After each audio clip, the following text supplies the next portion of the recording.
우리 성도님들의 신앙이 날마다 성장하고 성숙해질 수 있기를 예수 이름으로 축원합니다.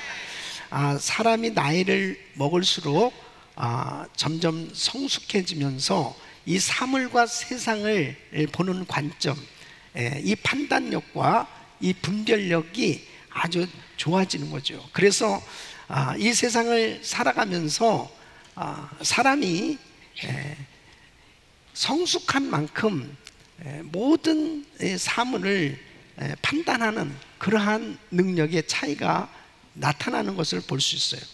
신앙생활도 마찬가지입니다. 신앙생활도 성도들이 신앙이 점점 성장해서 성숙하게 되어지면 어떤 사건, 어떤 일들을 만나도 그 보는 관점이 하나님의 말씀을 통해서 분별하게 되어지니까 승리하는 그런 삶이 되어지는 걸 볼 수 있어요. 그래서 우리가 신앙생활하면서 이 신앙이 날마다 성장해 가야 되는 것입니다. 날마다 성장해서 성숙한 크리스찬이 될 수 있기를 예수 이름으로 축원합니다. 이렇게 신앙이 성장하고 성숙하려면 예수를 아는 지식에서 자라가야 되는 것입니다. 그래서 베드로후서 3장 18절 보면 오직 우리 주 곧 구주 예수 그리스도의 은혜와 저를 아는 지식에서 자라가라. 영광이 이제와 영원한 날까지 저에게 있을지어다.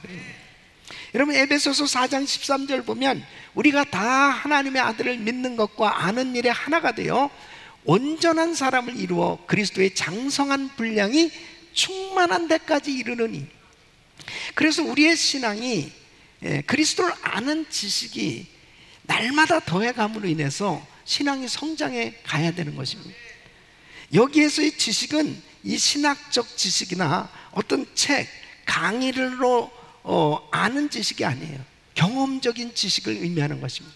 그래서 성경을 통해서 예수 그리스도를 아는 그 예수 그리스도를 경험하게 되어질 때 바로 그 신앙이 그리스도 안에서 더욱더 든든하게 세워져 가는 거예요. 그럴 때 신앙이 계속 성장하게 되고 그리고 성숙한 신앙으로 자라가게 되는 것을 볼 수 있습니다. 그래서 우리는 이 성경을 통해서 예수님에 대해서 정말 잘 안다는 것, 이게 얼마나 중요한 건지 모릅니다. 여러분, 신앙의 대상, 믿음의 대상, 예배의 대상인 예수님이 누구신지를 알아야 우리의 신앙이 계속 성장해 갈 수 있거든요. 저는 우리 성도님들이 신앙생활 하면서 정말 신앙이 날마다 성장하기를 원하거든요. 우리가 자녀를 양육하면서 육신의 자녀도 그 자녀가 날마다 육신적으로나 정서적으로나 모든 면에서 이렇게 잘 성장해 갈 때 부모의 마음이 흐뭇하지 않습니까? 근데 예수를 믿으면서 신앙생활 하면서 이 신앙이 정체되었다? 그러면은 참 하나님이 기뻐하시지 않는 거죠. 이게 우리가 신앙이 자꾸 성장해 가야 되는데 이 신앙이 성장해 가기 위해서 중요한 것은 바로 예수님을 잘 알아야 됩니다. 예수님에 대한 지식이 참 중요한 것입니다. 예수님이 누구신가?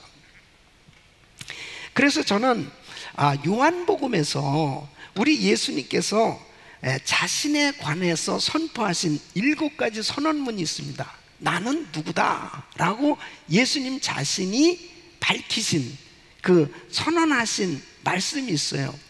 그것을 통해서 예수님이 친히 말씀하신 그 자신이 누구라고 말씀하신 그 말씀 속에 진리가 담겨져 있거든요. 그래서 그 7가지 선언문을 우리가 말씀을 하나씩 살펴보면서 그 주님을 만나기를 원하는 거예요.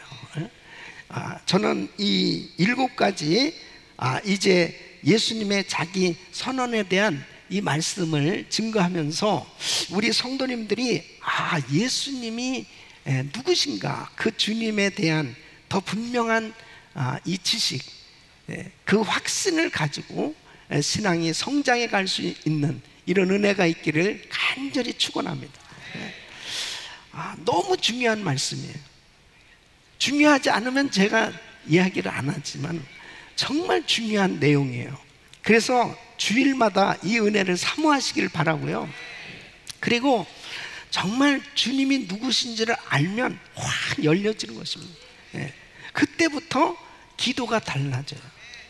신앙생활의 차원이 달라지는 것입니다. 그래서 우리 성도님들이 이 그리스도를 아는 지식이 점점 자라가고 신앙이 점점 성장하고 성숙해서 우리 주님이 기뻐하시는 크리스찬의 삶이 되시기를 예수 이름으로 축원합니다.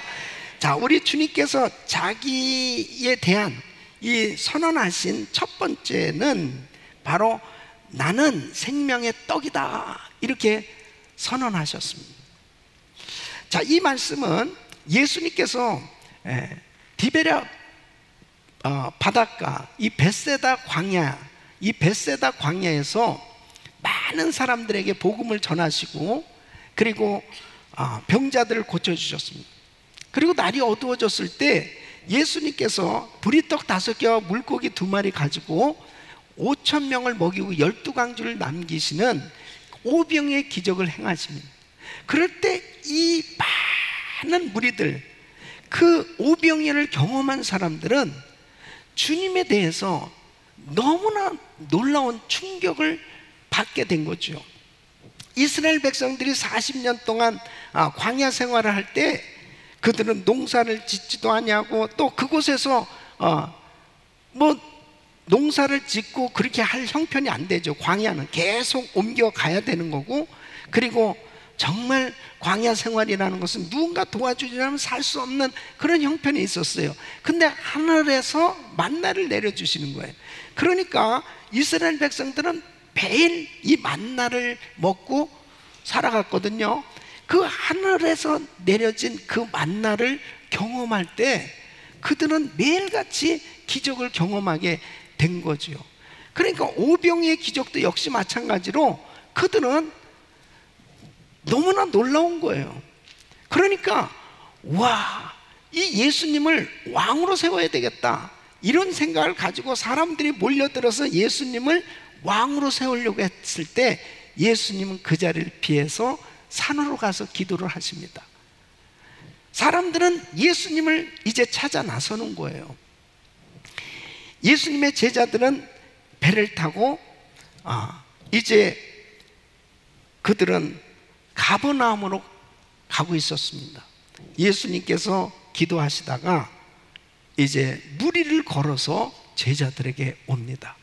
그리고 그 배에 합류해서 가버나움으로 가셨어요. 그때 벌써 사람들이 예수님을 찾아 나섰단 말이에요. 그러다가 예수님을 만나게 되니까 라삐요, 언제 여기 오셨나이까 하면서 반가워하는 거죠. 그때 요한복음 6장 26절에 보면 예수님께서 이렇게 말씀하십니다. 예수께서 대답하여 가로되 내가 진실로 진실로 너에게 이르노니 너희가 나를 찾는 것은 표적을 본 까닭이 아니요 떡을 먹고 배부른 까닭이로다. 그러니까 이 주님을 따르는 것이 나쁜 게 아니고 그들의 그 주님을 따르는 동기가 잘못된 것을 말씀해 주고 있는 거죠. 그들이 주님을 쫓는 이유는 자신의 그 육신의 피로를 채우기 위해서, 빵을 위해서 주님을 따르고 있는 것을 말씀하시는 거예요. 바로 영생하도록 영원히 배부를 영적인 떡, 이 생명의 떡을 사모해야 될 것을 교훈해 주고 있습니다. 그래서 요한복음 6장 27절 보면 썩는 양식을 위하여 일하지 말고 영생하도록 있는 양식을 위하여 하라. 이 양식은 인자가 너에게 주리니 인자는 아버지 하나님의 인치신 자니라 그랬습니다. 영생하도록 있는 양식은 어디에 있어요? 예수님 자신이 양식인 줄로 믿습니다. 그래서 요한복음 6장 35절 오늘 이렇게 주님은 선언하고 계신 거예요. 예수께서 가라사대 내가 곧 생명의 떡이니 내게 오는 자는 결코 줄이지 아니할 터요 나를 믿는 자는 영원히 목마르지 아니하리라.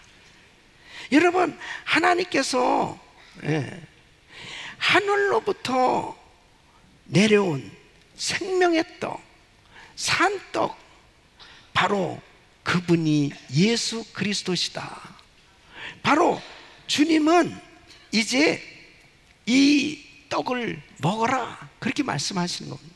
그 요한복음 6장 46절 52절 보면, 이는 아버지를 본 자가 있다는 것이 아니라 오직 하나님에게서 온 자만 아버지를 보았느니라. 진실로 진실로 너희에게로 이르노니 믿는 자는 영생을 가졌나니 내가 곧 생명의 떡이로라. 너희 조상들은 광야에서 만나를 먹었어도 죽었거니와 이는 하늘로서 내려오는 떡이니 사람으로 하여금 먹고 죽지 아니하게 하는 것이라. 나는 하늘로서 내려온 산 떡이니 사람이 이 떡을 먹으면 영생하리라. 나의 줄 떡은 곧 세상의 생명을 위한 내 살이로라 하시니라.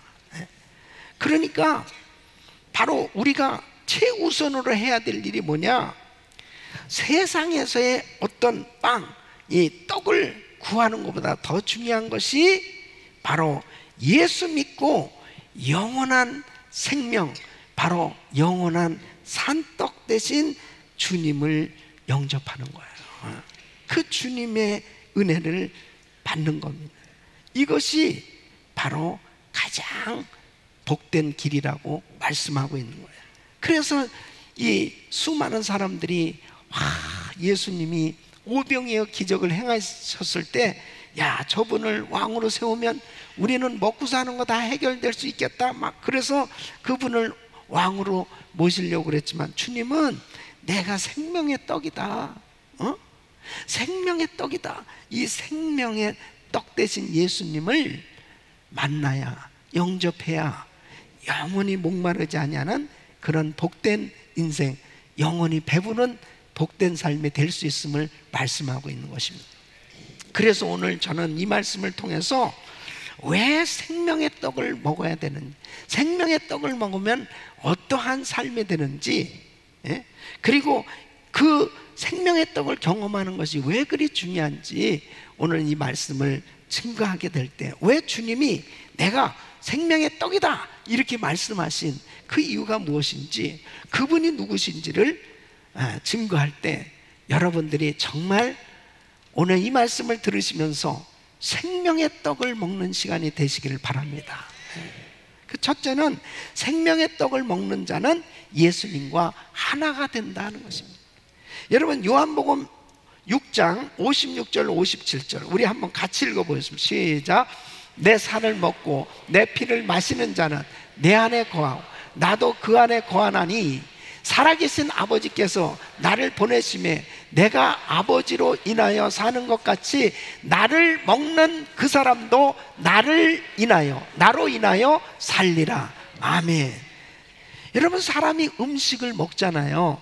그 음식을 먹게 됐을 때 그 양식과 물을 먹고 마시면서 그 몸의 일부가 나의 몸의 일부가 되면서 살과 피가 되는 거죠.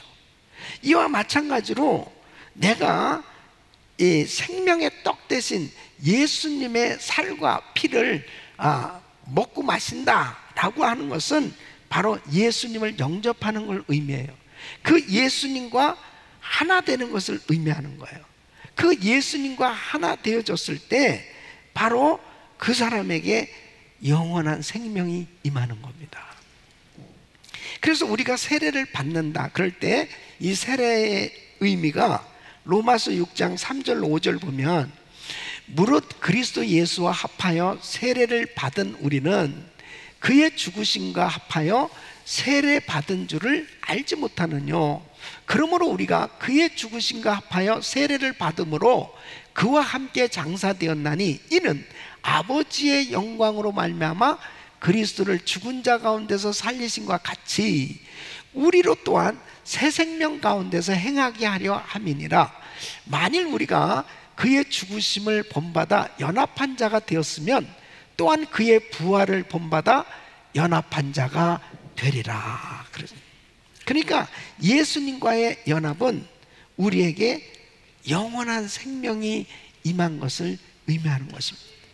여러분, 이 스마트폰에 배터리가 방전됐을 때 이게 볼 수가 없잖아요.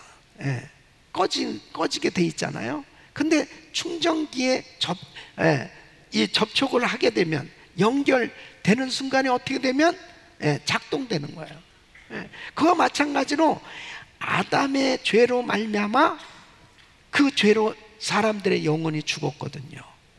근데 바로 그 죽은 영혼이 예수 그리스도를 만나는 그 순간에, 예수님을 영접하고 주님과 연합되는 그 순간에 살아나게 되는 거예요. 살아나야 되는, 할렐루야, 살아나야 되는. 근데 사람은 다 누구나 다 한 번은 죽어야 되거든요. 그때 누구나 다 사람들은 이 죽음에 대한 두려움이 다 있어요.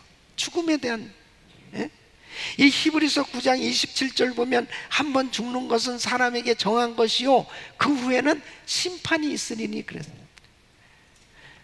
그러니까 사람들마다 이 죽음에 대한 두려움이 있는데, 이 생명의 떡을 먹은 자, 바로 주님과 연합되어졌을 때 그 주님의 그 은혜로 영원한 생명을 얻은 사람은 이 죽음의 두려움에서 해방되는 거죠. 해방되는 거예요. 그래서 히브리서 2장 15절 보면 또 죽기를 무서워하여 일생에 매여 종노릇하는 모든 자들을 놓아주려 하심이라고. 여러분, 생명의 떡을 먹어야 되는 이유, 주님과 연합되어지는 그 순간에 영원한 생명을 얻게 됨으로 인해서 이제 죽음의 두려움에서 해방되어지고 진정한 자유함을 얻게 되는 줄로 믿습니다. 아이젠하워 대통령이 이제 임종을 맡게 됐을 때, 그때 빌리그레암 목사님을 초청했다고 합니다. 그 빌리그레암 목사님에게 한 30분 시간이 주어졌는데, 이 아이젠하워 대통령이 좀 더 시간을 달라고 그러면서 이렇게 질문했답니다. 빌리, 어떻게 내 죄가 용서를 받았는지, 내가 천국에 들어갈 것인지, 어떻게 확신을 가질 수 있는지 나에게 이야기를 해주세요. 굉장히 중요한 시간이잖아요. 그때 이 빌리그레암 목사님은 아이젠하워 대통령이 이렇게 이야기해요. 대통령께서 훌륭한 일을 많이 하셨기 때문에 천국에 가실 수 있는 것도 아니고, 대통령께서 교회 헌금을 많이 하셨기 때문에 천국에 가실 수 있는 것이 아니고, 예수 그리스도께서 십자가에서 우리의 모든 죄를 담당하시기 위해서 죽으신 그 보혈 공로로 죄사함 받고 천국에 가실 수 있습니다. 그래서 바로 그 예수 그리스도의 보혈, 그 주님의 피공로에 의해서 우리는 영원한 생명을 얻게 되는 것입니다. 이 말씀을 했을 때 아이젠하워 대통령은 이렇게 이야기합니다. 고맙습니다. 이제 나는 준비가 됐습니다. 여러분, 내가 오늘 밤 이 세상 떠난다 하더라도 그 영원한 천국에 갈 수 있는 길은 생명의 산떡 대신 예수 그리스도, 영원한 생명의 떡 대신 예수 그리스도와 연합되어졌을 때, 바로 그분과 함께한 삶이 됐을 때 그분을 믿음으로 영원한 생명을 얻게 된 줄로 믿습니다. 그래서 생명의 떡을 먹는 것이 중요한 거예요. 두 번째는, 생명의 떡을 먹는 자는 예수님과 기쁨의 교제를 누리게 됩니다. 여러분, 사람들이 굶게 되면 어때요? 고통스러워요. 그리고 계속 굶으면 죽게 되는 것입니다. 예수님 없는 사람들은요, 기쁠 수가 없어요. 고통 가운데 살 수밖에 없습니다. 그 영혼이 죽어있는 상태에서 이 세상 것으로는 만족할 수가 없습니다. 근데 생명의 떡을 먹는 사람은 바로 예수님으로 배불러게 돼요. 그러니까 영적인 즐거움이 있어요. 그럴 때 그 사람은 정말 주님과 교제하는 그 즐거움, 행복 때문에 인생이 행복한 거예요. 여러분, 솔로몬이 세상의 모든 걸 다 가졌잖아요. 다 가져봤어요. 그리고 다 누려봤어요. 근데 이 솔로몬이 하는 이야기가 모든 것이 헛되고 헛되니 헛되고 헛되던, 만일 아무것도 없는 사람이 뭐 다 가져봐야 그거 다 헛된 거지, 그런 말하면 안 통해요. 그렇잖아요. 근데 솔로몬이 말하면 통할 수 있어요. 진짜 솔로몬이야말로 다 가져봤거든요. 근데 전도서 2장 11절에 보면 이렇게 이야기합니다. 그 후에 본즉 내 손으로 한 모든 일과 수고한 모든 수고가 다 헛되어 바람을 잡으려는 것이며 해 아래서 무익한 것이로다. 그러니까 생명의 떡을 먹지 않고 이 땅의 것으로 결단코 만족할 수 없다니까요. 예? 여러분, 예수님 없는 삶, 예수님 없이 살아가는 사람들 가운데 재벌집이 부럽습니까? 너무너무 불쌍한 삶을 살고 있는 거예요. 여러분, 이 세상의 것으로는 결단코 만족할 수 없다니까요. 솔로몬이 이렇게 분명히 고백을 하고 있는 것처럼 생명의 떡을 먹어야만 만족한 인생이 될 수 있다니까요. 진짜 즐거움은 거기에 있어요. 그러니까 여러분, 사도 바울 보세요. 솔로몬과 정반대의 그런 삶이라고도 볼 수 있어요. 이 사도 바울은 가진 게 없습니다. 사실 그가 복음 전하면서 다니는 곳마다 핍박을 당하고, 그리고 얼마나 어려움을 계속 당했습니다. 그런데 이 사도 바울은 고린도후서 7장 4절에 이렇게 고백하는 거예요. 내가 너희를 향하여 하는 말이 담대한 것도 많고 너희를 위하여 자랑하는 것도 많으니 내가 우리의 모든 환난 가운데서도 위로가 가득하고 기쁨이 넘치는도다. 그랬어요. 기쁨이 넘치는도다. 누가 진짜 부자예요? 누가 진짜 성공자입니까? 바로 생명의 떡을 먹게 되면 주님과 교제가 이루어지니까 기쁨이 충만하게 되는 거예요. 그 사람이 진짜 축복받은 거 아니겠어요? 바울의 이 충만한 기쁨, 행복의 비결이 뭐예요? 생명의 떡 대신 예수 그리스도를 소유하였기 때문에. 솔로몬은 이 세상의 것은 다 가지고 누렸을지 몰라도 생명의 떡으로 충만한 삶이 되지 못했을 때 그는 허무한 인생이 된 거예요. 그래서 이사야서 55장 2절에 이렇게 말씀하고 있습니다. 너희가 어찌하여 양식 아닌 것을 위하여 은을 달아주며 배부르게 못할 것을 위하여 수고하니 나를 청종하라. 그리하면 너희가 좋은 것을 먹을 것입니다. 너희 마음이 기름진 것으로 즐거움을 얻으리라. 여러분, 주님과 교제하면서 살 때 우리에게 하나님이 부으시는 그 놀라운 즐거움과 기쁨으로 행복한 삶이 되는 거예요. 1,000번째 40일 기도회를 하면서 참 우리 성도님들이 행복하시죠? 에? 주님과 교제하는 시간이 너무 행복한 거예요. 주님과. 그러니까 주님과 교제하는 시간이 가장 즐거워야 되는 거예요. 여러분, 다른 어떤 것으로 진정한 만족은 없어요. 생명의 떡을 먹고 주님과 교제하는 삶이 되어졌을 때 진정한 행복이 있는 줄로 믿습니다. 어느 교회 예수를 잘 믿는 여자 집사님이 설거지하는 시간도 너무 아까워가지고 부엌에서 설거지하면서 싱크대 앞에 성경 구절을 적어가지고 딱 붙여놓고 그래서 성경을 암송하면서 설거지도 하는 거예요. 근데 어느 날 성경 구절을 암송하다가 놀라운 영감을 받게 됩니다. 고린도전서 10장 31절. 그런즉 너희가 먹든지 마시든지 무엇을 하든지 다 하나님의 영광을 위하여 하라.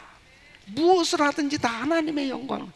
그러니까 내가 정말 이렇게 성경 구절을 외우고 신방을 다니고 그리고 교회에서 봉사하는 것만 하나님께 영광이 되는 줄 알았는데, 무슨 일을 하든지 하나님의 영광을 위해서 하라, 이 말씀은 내가 설거지하는 이것도 하나님의 영광을 위해서 해야 되는 거야. 이것을 딱 깨닫는 순간에 내가 설거지하고 밥하고 이렇게 청소하고 이것도 다 하나님의 영광을 위해서 하는 일이구나. 그러니까 방바닥을 닦으면서도 나의 죄를 씻기는 예수의 피밖에 없네, 할렐루야, 아멘. 그러면서 생각이 달라졌다는 거예요. 생각이 달라졌다는 거지. 꼭 우리가 선교지만 가야 주의 일이고 하나님의 영광을 위해서 하는 일이냐?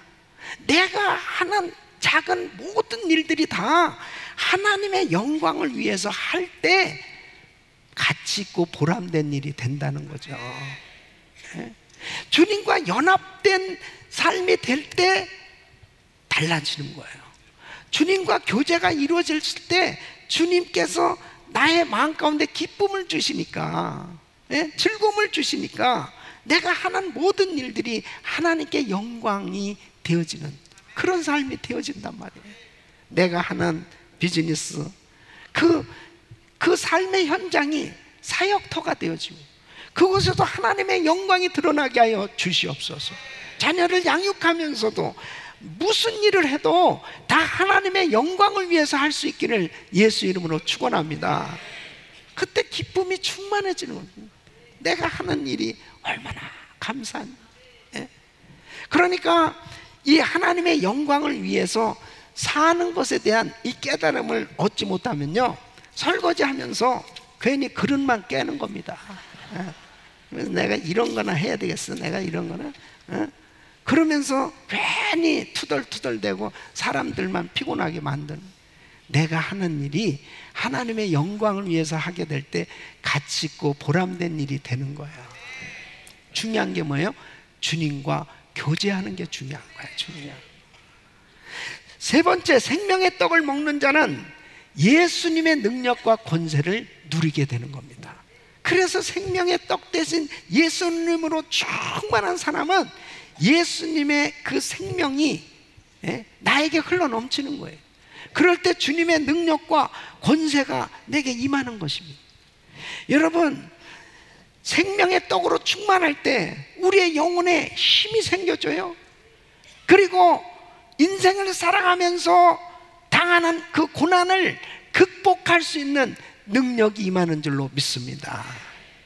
생명의 떡으로 충만하면 우리 안에 계신 생명의 떡 되신 주님은 우리가 해결할 수 없는 그 문제들을 해결할 수 있도록 은혜를 더하여 주신 줄로 믿습니다.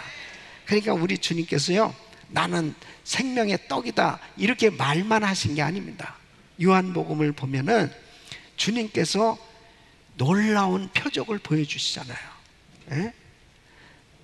첫째는 이런 표적을 보여줍니다. 가나 혼인잔치에서 물이 포도주로 바뀌어지는, 또 가버나움에서 죽어가는 그 관리의 그 왕의 신하의 아들을 살려주시잖아요.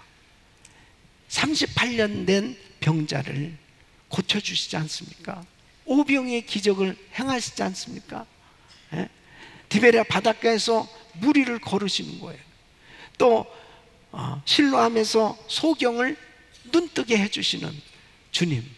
그리고 결정적인 것은 나사로가 죽은 지 3일 만에 그 무덤에 시체로 있는 나사로야 나오라 하는 그 순간에 나사로가 살아서 걸어 나오는 역사는 주님의 권세와 주님의 능력이 어떠한지를 구체적으로 증거하신 줄로 믿습니다. 그러니까 생명의 떡 대신 예수 그리스도를 영접하고 그분으로 충만할 때 우리들에게도 이런 능력과 권세가 흘러넘치게 된다는 거예요. 그래서 마가복음 16장 17절로 18절 보면 우리 같이 읽습니다. 시작. 믿는 자들에게는 이런 표적이 있다라니 곧 저희가 내 이름으로 귀신을 쫓아내는 새 방언을 말하며 뱀을 집으며 무슨 독을 마실지라도 해를 받지 아니하며 병든 사람에게 손을 얹은즉 나으리라 하시더라. 아멘. 생명의 떡으로 충만하게 되어지면 우리가 드리는 기도가 응답됩니다. 그러니까 마태복음 21장 22절, 너희가 기도할 때 무엇이든지 믿고 구하는 것은 다 받으리라 하시니라. 이번에도 우리가 40일 기도회 시작하면서요, 기도하니까 벌써 응답이 임하고 있잖아요. 많은 분들이 벌써 노란 종이를 내고 있습니다. 저는 흰 종이가 지금은 아직 이만큼 쌓였는데 노란 종이는 상대적이지만 나중에 노란 종이가 더 많이 쌓이게 될 줄 믿습니다. 이제 뭐 5일밖에 안 지났는데, 근데 막 하루하루 지나는 게 막 아깝다고 생각될 정도로 그렇게 정말 귀한 시간들 아니에요. 기도하니까 하나님이 역사하기 시작하는 거예요. 기도하니까. 저는 아주 새벽이고 낮이고 밤이고 아주 예배 속에서 하니까 행복합니다. 예배에서 얼마나 감사한지. 자다가 일어나도 성도들이 보이고,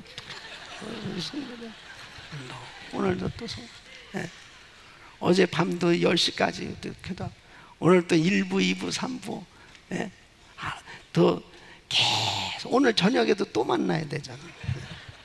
근데요, 참 감사하잖아요. 주님이 이렇게 말씀을 주시니까 감사해요. 할렐루야. 생명의 떡 예수님으로 충만해지시기를 축원합니다. 이 생명의 떡으로 충만하다는 것은 바로 예수님을 충만하다는, 성령으로 충만한 것을 의미합니다. 그래서 에베소서 5장 18절, 술 취하지 말라, 이는 방탕한 것이 오직 성령의 충만을 받으라. 성령 충만을 삼아서 말씀으로, 은혜로 충만해지시기를 축원합니다. 골로새서 3장 16절, 그리스도의 말씀이 너희 속에 풍성히 거하여 모든 지혜로 피차 가르침, 권면하고 시와 찬미와 신령한 노래를 부르며 마음의 감사함으로 하나님을 찬양하고. 우리 성도님들이 충만한 하나님의 은혜 가운데 계속해서 주님께 기도하고 부르짖는 기도, 찬송으로 하나님 말씀으로 나아갈 때, 말씀을 묵상하며 나갈 때 우리 주님께서 놀라운 은혜로 역사해 주시는 줄로 믿습니다. 주님의 능력이 흘러넘치고 권세가 나타나는 이런 삶이 되어집니다. 이번에도 우리가 같이 기도하는 가운데 많은 분들이 지금 치료받고 있어요. 많은 분들이 불가능을 가능케 하시는 하나님의 능력을 경험하고 있지 않습니까? 이런 역사가 나타나고 있잖아요. 바로 주님의 말씀은 살았고 운동력이 있기 때문에 그 말씀의 능력은 그대로 나타나게 돼 있어요. 우리 사랑하는 성도 여러분, 바로 주님의 이 생명이 우리에게 흘러넘치기를 우리 주님이 그렇게 원하시는 거죠. 그래서 나는 하늘에서 내려온 산떡이다 이렇게 외치시면서 나를 먹으라 이렇게 말씀하시는, 바로 예수 그리스도를 영접하고 그분으로 충만한 삶이 될 때 주님과 교제가 이루어지고 행복하고, 그리고 그분의 능력과 권세가 나타나게 되는 이런 능력 있는 신앙생활이 되는 줄로 믿습니다. 이 복음을 땅끝까지 증거하는 그런 삶이 되어졌을 때 곳곳에 생명이 흘러넘치는, 그리고 죽었던 영혼이 살아나는 이런 은혜가 계속 나타날 수 있기를 예수 이름으로 축원합니다. 이번 1,000번째 40일 기도회는 바로 저와 우리 성도님들을 주님께서 정말 깊이 교제하시면서 우리에게 놀라운 생명을 주시기 위해 하시는 축복 성회라는 사실을 꼭 기억하시고 하나님 앞에 날마다 감격하면서 우리 주님의 은혜로 충만한 삶이 되시기를 예수 이름으로 축원합니다.